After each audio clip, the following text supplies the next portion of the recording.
তৃণমূল প্রার্থীর flakes blade দিয়ে কেটে নষ্ট করার অভিযোগকে ঘিরে সরগরম মালদার হবিপুর ব্লকের বুলবুলচন্ডী গ্রাম পঞ্চায়েতের পশ্চিম কেন্দ্র এলাকায়। শনিবার সকাল 7টা নাগাদ ঘটনাটি প্রকাশ্যে আসতে এলাকায় হইচই পড়ে যায়। তৃণমূলের টিকিটে লতা সিংহ 232 নম্বর বুথের প্রার্থী হয়েছেন। অভিযোগ, রাতের অন্ধকারে তার প্রচারের জন্য টাঙানো ফ্লেক্স বিরোধীরা ব্লেড দিয়ে কেটে দেয়। এদিন সকালের ঘটনায় পুলিশের দ্বারস্থ হয়েছেন তৃণমূল প্রার্থী। হবিপুর থানায় অভিযোগও করেন তিনি। গতকাল এই ফ্লেক্সগুলো লাগানো হয়েছিল বলে দাবি প্রার্থীর। এই ঘটনার পেছনে বিরোধীদের হাত রয়েছে বলে অভিযোগ করেন লতা। তিনি বলেন, বিরোধীরা রাজনৈতিকভাবে পারছে না, তাই ফ্লেক্স ছিঁড়ে দিচ্ছে। যদিও অভিযোগ ভিত্তিহীন বলে দাবি করেছেন বিজেপির উত্তর মালদা সভাপতি উজ্জ্বল দত্ত। বুলবুলচন্ডীর পশ্চিম কেন্দুয়া 232 নম্বর বুথে তৃণমূলের ফেস্টুন ছিঁড়া হয়েছে। তারা অভিযোগ করছে বিরোধীরা ফেস্টুনটা ছিঁড়েছে। কি বলবেন? এটা সত্যি কথা নয়, কারণ বিজেপি কারণ পোস্টার ছেঁড়া, পোস্টার খুলে ফেলা এই সমস্ত নীতির বিরুদ্ধে বিজেপি বরং নিজের পোস্টারটাকে আগিয়ে রাখার চেষ্টা করে।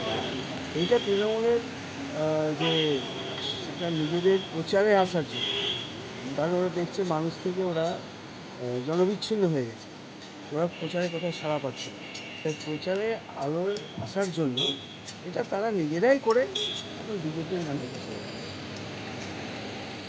পশ্চিম কেন্দুয়া এলাকায় 232 নং বুথে তৃণমূলের প্রার্থীর ফ্লেক্স বিকৃতি করা হয়েছে দুই জায়গায়। তারা অভিযোগ করছে বিরোধীরা বিজেপি এটা করেছে। সে বিষয়ে কি বলবেন? প্রথম কথা হচ্ছে, ভারতীয় জনতা পার্টির সংস্কৃতি এটা না। 232 নম্বর শুধু না, গোটা বুলবুলচন্ডী তৃণমূলের প্রার্থীদের বা তৃণমূলের পায়ের তলের মাটি চলে যাচ্ছে, সেই জন্য অপপ্রচার করছে বিজেপির নামে। বিজেপির যা ক্যান্ডিডেট আছে সব ফ্রেশ, আর বিজেপির কার্যকর্তাও যারা আছে তারা এদিকে এগুলো কোনোদিন করেনি আর করবেও না। এগুলো অপপ্রচার তৃণমূল বিজেপি প্রার্থীদের বদনাম করার জন্য। আমার নাম অচিন্ত কুমার সরকার, 21 নম্বর পঞ্চায়েত সমিতির প্রার্থী। আমি তৃণমূল প্রার্থী, ভোটে দাঁড়িয়েছি। কোন অঞ্চলে, কোন বুথে? আমার বুলবুলি অঞ্চল 232 বুথ।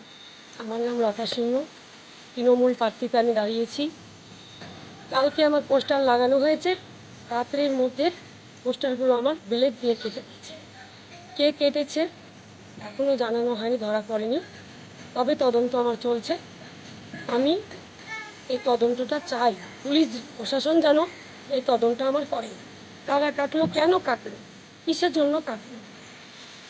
কটা ফ্লেক্স বিকৃতি করেছে? দুটো পোস্টার আমার কেটে দিয়েছে। কোথায় কোথায়? একটা আমার ওই শ্মশানের মোড়ের রাস্তায়, আর একটা হলো 3 নম্বর কেদুয়া, তার সেই রাস্তার সামনে মোড়ে কেটে দিয়েছে। দুটো পোস্টার কেটেছে।